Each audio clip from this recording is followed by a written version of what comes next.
I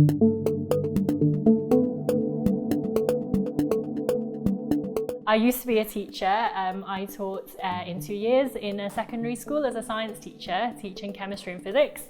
And when I was a teacher, workload was the biggest issue for me. When talking to teachers, teachers always talk about marking as their biggest time drain. So for them, it's a difficult one, because actually marking is so important for teachers, because for them, in order to really understand where their students are in their learning journey, they really need to do that ownership of the marking piece. But it is something that takes a lot of time, particularly if their school has a specific marking policy that they have to adhere to. At Pearson, we already provide a huge range of ready-made assessments that teachers can use to assess their students and monitor their progress. However, we know that teachers often like to cater and tailor their assessments to the needs of their students. As a result of that, we know that teachers are spending lots and lots of time adding to their workload in terms of trying to find questions from different sources and reliable sources and cobble them together from all of those different sources in order to make those tailor-made assessments.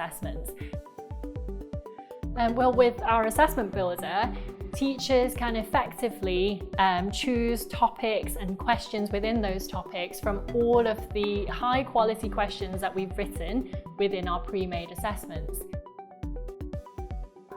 With both the Pearson pre-made assessments and the custom assessments made using Assessment Builder, there are accompanying online markbooks where teachers can input student data and analysis can be seen from that. The online markbook can also be used to export the data into their own systems and into reports that they can show parents and SLT. We can help schools be more efficient because with all of the questions that are in our pre-made assessments or in our questions for Assessment Builder in those custom assessments, all of those questions were written by Pearson assessment experts. They are also linked to the Pearson progression steps and to indicative grades. So it really helps schools be more efficient when comparing data between different classes and different sets, studying different topics within the same subject, between different subjects in the same school, and even between different schools in a multi-academy trust, because all of the schools will be following the same framework and the same direction in terms of how they've implemented assessment design principles.